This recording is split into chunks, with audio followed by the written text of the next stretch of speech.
అనారోగ్యం, ఉద్యోగం, వ్యాపారం అప్పులతో బాధపడుతున్నారా? వెంటనే జేకేఆర్ గురువు గారికి కాల్ చేసి ఈ వెబినార్ లో జాయిన్ అవ్వండి.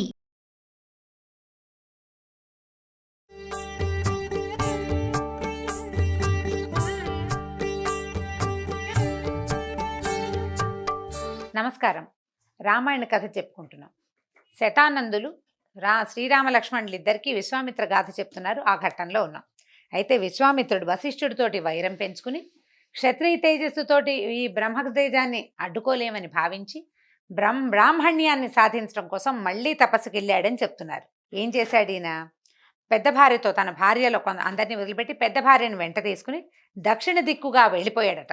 రాజ్యాన్ని వదిలిపెట్టి బ్రహ్మదేవుని మీద ఆయన ధ్యానం పెట్టుకుని 1000 సంవత్సరాలు తపస్సు చేశాడు. కేవలం పళ్ళు కందమూలాలు మాత్రమే స్వీకరించబడ్డ. ఆ కాలంలో ఆయనకు 4 కుమారులు జన్మించారు. హవిష్యందుడు, మధుస్యందుడు, దృఢనేత్రుడు, మహారథుడు అనే 4 కుమారులు జన్మించారు. తర్వాత ఒకానొక కాలంలో బ్రహ్మదేవుడు ప్రత్యక్షమైతే ఈయన ఏం చెప్పారంటే, కుశకనందన, నీ తపస్సు ఫలించింది, నువ్వు రాజర్షివి అయ్యావు, రాజర్షులు పొందే లోకాలన్నీ నువ్వు పొందుతావు, నీ క్షేమం జరుగుతుందని బ్రహ్మదేవుడు ఆయనకు వరం ఇచ్చాడు. అయితే ఈయన ఏం చేశాడు? 1000 సంవత్సరాలు తపస్సు చేసినా నేను ఉట్టి రాజర్షినే కాగలిగాను. కానీ మన వశిష్ఠుడు మాత్రం బ్రహ్మర్షి కదా అని కొంచెం దిగులు పడ్డాడు. ఆయన సంతృప్తి పొందలేకపోయాడు. ఆయన తపస్సుని ఇంకా తీవ్రతరం చేసేట. ఏం చేశాడు? ఆ కాలంలో, అంటే ఆయన తపస్సు తీవ్రతరం చేసిన కాలంలో ఇక్ష్వాకు వంశంలో త్రిశంకువు అనే ఒక రాజుగారు ఉండేవాడు. ఇక్ష్వాకు వంశంలో పుట్టినవాడు. ఈయన ఏంటంటే చాలా ధర్మాత్ముడు, ఎన్నో యజ్ఞాలు చేశాడట, చాలా గొప్పవాడు. ఆయనకి ఏమనిపించిందంటే, ఏదైనా ఒక యజ్ఞం చేసి సశరీరంగా స్వర్గానికి వెళ్ళాలని ఆలోచన వచ్చింది. మరణానంతర స్వర్గ సుఖం కాదు, మానవ శరీరంతో స్వర్గాన్ని పొందాలి. అప్పుడు తమ కులగురువు అయినటువంటి వశిష్ఠ మహర్షిని సమీపించి తన కోరికను తెలియజేశాడు. చేస్తే ఆయన ఏం చెప్పాడంటే, నాయన, ఇలా సశరీరంగా స్వర్గభోగాలు నువ్వు పొందలేవు, ఈ ఆలోచన విరమించుకో, అలాంటి యజ్ఞాలు ఏమీ లేవన్నాడు. దాంతో తృప్తి పొందలేదు. ఈ త్రిశంకు ఏం చేశాడు? దక్షిణ దిక్కులో తపస్సు చేసుకుంటున్నటువంటి వశిష్ఠుని యొక్క కుమారులైన 100 కలుసుకున్నాడు.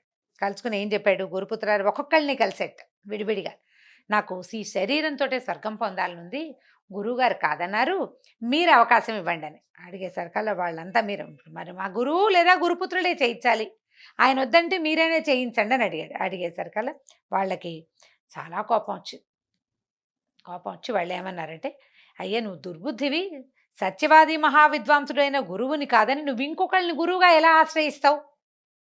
ఇప్పుడు యజ్ఞం ఒకటి చేయాలంటే గురువే చేయాలి, ఆయన వద్దన్నప్పుడు నువ్వెవరిని ఆశ్రయించకూడదు. పైగా ఇక్ష్వాకు కులానికి వాళ్ళ రాజుల పద్ధతి ఏంటంటే, గురువే దైవం, వాళ్ళ వంశ లక్షణం అది. అట్లాంటిది గురువాజ్ఞ ధిక్కరింపరానిది, ఆయన ఏం చెప్తే అది చేయవలసిందే. నువ్వు ఇంకొకళ్ళతో, ఆయన వద్దంటే ఇంకొకళ్ళతో ఎట్లా చేయించగలనని అనుకుంటున్నావు? ఈ ఆలోచన విరమించుకో, ఆయన వద్దన్న పని మేము ఎట్లా చేస్తామో వెళ్ళిపోమన్నారు. అనేసరికి ఈయన ఒప్పుకోలే, కొంచెం బతిమలాడాడనమాట. మళ్ళీ వెంబడబడ్డాడు. నా గురువు నా కోరిక నిరాకరించాడు, మీరు కూడా అందుకు సమర్థులని భావించి, అంటే మీరు గురువుగారు అబ్బాయిలు కదా, మీకు ఇంకా బాగా వస్తుంది అని భావించి నేను మీ దగ్గరకు వచ్చాను. ఒకవేళ మీరు కనుక కాదన్నారనుకోండి, నేను ఇంకో గురువుని ఆశ్రయిస్తాను, నాకు పని అవ్వటం ముఖ్యం అనేసరికల్లా వాళ్ళకి ఒళ్ళు మండిపోయింది. వశిష్ఠ మహర్షి కుమారులకి ఈ గురు ధిక్కారాన్ని వాళ్ళు సహించలేక ఇతన్ని చెండాలుడు కమ్మని శపించారట, త్రిశంకుని.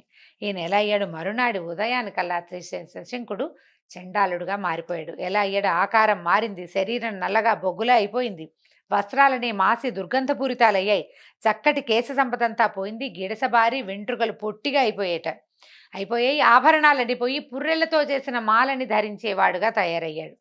ఆ విధంగా వికార రూపంతో ఉన్నటువంటి త్రిశంకుని చూసి ఈ ప్రజలు, మంత్రులు దూరంగా వెళ్ళిపోయారంతా. చాలా ఒంటరివాడైపోయాడు. ఆయన చాలా దుఃఖించాడు తన దీనస్థితికి. కానీ పట్టిన పట్టు మాత్రం విడవకుండా ఏం చేశాడు? తన కోరిక తీర్చే వాళ్ళ కోసం వెతుకుతూ విశ్వామిత్రుని ఆశ్రమానికి చేరాడు. ఈయనేమన్నాడు? చాలా జాలిపడ్డాడు. అయ్యో, నీకు ఎంత కష్టం వచ్చిందని, నీకు శుభం కలుగుతుందని దీవించాడు. అప్పుడు నువ్వు చండాలత్వాన్ని ఎలా పొందావు? నువ్వు అయోధ్యాపతివి, నువ్వు ఇక్ష్వాకు రాజులంటే అయోధ్యకి రాజులు కదా వాళ్ళు, మరి ఇలాంటి పరిస్థితి ఎందుకు వచ్చింది? ఏమిటి అంటే, సశరీరంగా స్వర్గానికి వెళ్తానని అడిగాను మా గురువైన వశిష్ఠుణ్ణి, ఆయన ఒప్పుకోలేదు, గురుపుత్రుల్ని ఆశ్రయించాను, వాళ్ళు నన్ను చండాలుడు అయిపోమని చెప్పించారు అని చెప్పాడు. 100 యజ్ఞాలు చేశాను, నా కోరిక నెరవేరలా, నేను ఎప్పుడూ అబద్ధం ఆడలేదు, తర్వాత క్షత్రియ ధర్మాలు ఒక క్షాత్రం ఉన్నవాడు ఏ ధర్మాన్ని పాటించాలో పూర్తిగా ఆ ధర్మాలన్నీ పాటించాను. మహాత్ముల్ని పెద్దల్ని గౌరవించి సంతోషపెట్టాను. ధర్మసమ్మతమైన నా కోరికని నా గురువు మన్నించలేదు. పైగా వాళ్ళ కోపానికి నేను గురయ్యాను. దైవం నాకు ప్రతికూలమైపోయింది. మానవ ప్రయత్నాలన్నీ విఫలమైపోయాయి. ఇలాంటి దీన స్థితిలో నిన్ను ఆశ్రయించడానికి వచ్చానని పాదాలు పట్టుకున్నాడు. ఈయనేమనుకున్నాడు, విశ్వామిత్రుడు అన్నాడు, నీ మాటల వల్ల నువ్వెంత ధార్మికుడివో తెలుస్తోంది. నేను నీకు రక్షిస్తాను. నేను నీ రక్షణ ఇస్తున్నా. నీతో నేను యజ్ఞం చేయిస్తా. నువ్వు గురుశాపంతో చండాలుడు అయినటువంటి నిన్ను ఈ చండాల రూపంతో స్వర్గానికి ఎక్కిస్తాను నిన్ను అన్నాడు. ఎప్పుడైతే నువ్వు విశ్వామిత్రుడి దగ్గరికి వచ్చావో నీకు స్వర్గప్రాప్తి వచ్చేసినట్టే అని అతన్ని నమ్మబలికాడనమాట. ఏం చేశాడు, తన కుమారులందరినీ పిలిచాడు. యజ్ఞాలకు ఏర్పాటు చేయమన్నాడు. చాలామంది కొడుకులున్నారు ఆయనకి. అక్కడి నుంచి ఋత్వికుల్ని, వాళ్ళని, ఋషుల్ని, బ్రాహ్మణుల్ని అందరినీ తీసుకురమ్మని చెప్పాడు. కొంతమంది శిష్యులకి ఏం చెప్పాడంటే, 4 పక్కలకి వెళ్ళండి. నేను చేస్తున్న ఈ యజ్ఞం ఎందుకు చేస్తున్నానో ఆ కారణము, నేను చేయబోతున్న యజ్ఞాన్ని చెప్పి ఎవరెవరు సిద్ధపడతారో వాళ్ళని తీసుకురమ్మన్నాడు. సరే, వాళ్ళంతా తీసుకొస్తారు, బాగానే ఉంది. ఎవరైనా వ్యతిరేకంగా మాట్లాడితే ఆ విషయం నాకు స్పష్టంగా తెలియజేయమని చెప్పాడు. వ్యతిరేకంగా మాట్లాడని వాళ్ళు అంతు చూస్తాడనమాట ఈయన. అది పాయింట్. అక్కడి నుంచి ఏమైంది, సరే చాలామంది వచ్చారు. అయితే వీళ్ళేమైంది, ఈ శిష్యులు అన్ని చోట్ల అన్నీ చూసొచ్చారు, కొంతమందిని పిలుచుకొచ్చారు. ఎవరు రాలేదో, ఎవరు ఏమన్నారో చెప్పమన్నాడు కదా. వశిష్ఠ కుమారులు వ్యతిరేకించారని, మహోదయుడు వ్యతిరేకించాడని, కించపరిచేలాగా మాట్లాడాడని చెప్పారు. ఏమన్నారంటే, ఒక చండాలుడు క్షత్రియుణ్ణి యాజకుడుగా స్వీకరించి దేవతలకు హవిస్సులు ఇస్తే మాత్రం దేవతలు ఎట్లా స్వీకరిస్తారు? యాజకుడు బ్రాహ్మడై ఉండాలి. ఇక్కడ విశ్వామిత్రుడు పూర్ణ క్షత్రియుడు, ఆయన రాజర్షి. ఇప్పుడు ఈయన్ని ఆశ్రయించిన వాడెవడు? చండాలుడు. వీళ్ళిద్దరూ కలిసి చేసే హోమానికి దేవతలు ఎట్లా వస్తారు? వీళ్ళిచ్చిన హవిస్సుని దేవతలు ఎట్లా తీసుకుంటారని వశిష్ఠ కుమారులు అన్నారని, తర్వాత మహోదయుడు పరుషవాక్యాలు పలికాడని చెప్పారు. చెప్పేసరికల్లా ఈయన కోపం పట్టలేకపోయాడు. ఋషులకి ఉండకూడదే అది, విశ్వామిత్రుడు దాన్ని పోగొట్టుకోలేకపోయాడు. రోషంతో ఏమన్నాడంటే, నన్ను దూషించిన దురాత్మలు భస్మం అయిపోగాక అని శపించేశాడు. వాళ్ళ వంశ క్షయం అవ్వాలి. వాళ్ళందరూ 700 జన్మలు ధరించి శవభక్షకులుగా ఉంటారు. ఎలాంటి శాపాలో చూడండి. వశిష్ఠపుత్రులు ముష్టిక జాతిలో పుట్టి కుక్క మాంసం తిందురుగాక, వికృత రూపాలతో ఈ లోకంలో సంచరించురుగాక. దూషింపరాని నన్ను దూషించిన మహోదయుడు నిషాద జాతిలో పుట్టుగాక, వీడు దయాహీనుడై ప్రాణాలు తీయటమే వృత్తిగా పెట్టుకున్నవాడవుగాక అని వాళ్ళని శపించేశాడు. వశిష్ఠ కుమారుల్ని, మహోదయుణ్ణి కూడా. అక్కడి నుంచి ఏం చేశాడు, వచ్చిన వాళ్ళందరినీ బాగా సంభావించాడనమాట. మీరంతా ధర్మాత్ములు, మహాతపస్శాలు. మనలాంటి తపస్శాలుల్ని దూషించిన వాళ్ళకి ఎలాంటి దుర్గతులు సంభవిస్తాయో మీరు వినే ఉన్నారు. చూడండి, ఇప్పుడు మహోదయుడు వశిష్ఠ కుమారుల ఉదంతమే ప్రత్యక్ష సాక్ష్యం అని ఇతను చూపిస్తున్నాడు అనమాట. ఇతను ఇక్ష్వాకు వంశానికి చెందినటువంటి రాజు త్రిశంకువు, ధర్మిష్ఠుడు, మహాదాత. సశరీరంగా స్వర్గానికి వెళ్ళాలని మన సహాయం కోరాడు. నేను అభయం ఇచ్చాను. ఇతను ఈ శరీరంతో స్వర్గానికి వెళ్ళటానికి మనం సహాయపడాలన్నారు. ఋషులంతా ఏమనుకున్నారంటే, తెలుసో తెలియక వచ్చేసాం, పిలవగానే వచ్చాం. ఇతను చూస్తే మహాకోపిష్టి, అగ్నిలాగా తీవ్ర స్వభావం కలిగిన వాడు. దానిలోకి వచ్చింది మా ఆయనదైనా పరాయిదైనా కాల్చేయటమే దాని పద్ధతి. ఎందుకు ఇతని వల్ల శాపం పొందకూడదు అంటే ఈయన చెప్తే చేయటమే మంచిది అనుకున్నారు వాళ్ళు. ఎవరు వ్యతిరేకించల. అక్కడి నుంచి ఏమన్నారు, నువ్వు యాజకుడుగా ఉండు, కల్పోక్త ప్రకారంగా మంత్రపూర్వకంగా అవసరమైన యజ్ఞం అంతా మేము చేస్తాం, నువ్వు యాజకుడుగా ఉండమన్నారు. ఈ విధంగా యజ్ఞం మొదలుపెట్టారు. ఎన్ని రోజులో సాగిందట యజ్ఞం. చేయగా చేయగా చేయగా ఏమైంది, ఆ తర్వాత ఈ తపస్యాలైన విశ్వామిత్రుడు దేవతలందరినీ ఆహ్వానించాడు, హవిస్సులు తీసుకోండి అని. ఒక్క దేవత కూడా రాలేదట. ఎవరు రాలేని ఒళ్ళు మండిపోయింది, కోపం తట్టుకోలేకపోయాడు. యజ్ఞంలో హవిస్సును స్వీకరించడానికి దేవతలు ఎట్లా వస్తారంటే, కల్పోక్త ప్రకారంగా జరగటమే కాకుండా హోతా, యాజకుడు అందరూ సరైన వాళ్ళు ఉండాలి. ఆ మాటనే వశిష్ఠ కుమారులు అన్నారు. అప్పుడు ఆయన కోపం వచ్చింది. ఇప్పుడు నిజంగానే అది జరిగింది. ఒక దేవత కూడా రాల. ఇప్పుడు దేవతలు ఎట్లా వస్తారంటే, వీళ్ళు అడిగిన కోరిక తీర్చగలిగేటైతేనే వస్తారు. ఇది తీర్చలేని కోరిక, అందుకని ఎవరు రాలేదు. ఈయన ఏం చేశాడంటే, శృవాలని ఉంటాయి హోమ సాధనాలు, ఒక ఇలా పొడుగాటి కడ్డీలా ఉంటాయి. ఒకదానికేమో చిన్న స్పూన్ లాగా చిన్న గుంటగరిటల్లే ఉంటుంది, రెండోది ఇట్లా కొంచెం తమలపాకులాగా కొసలాగా ఉంటుంది అనమాట. ఆ రెండిటితోటే హోమం చేస్తారు. ఈ దాంట్లోంచి శృవం అనే సాధనాన్ని పట్టుకున్నాడు. పట్టుకుని ఏమన్నాడంటే, నా తపస్సు ప్రభావాన్ని చూపిస్తాను, ఇక యజ్ఞం లేదు, యాగం లేదు, చేసి పిలిస్తే మాత్రం వాళ్ళెవరు రాలేదు కదా.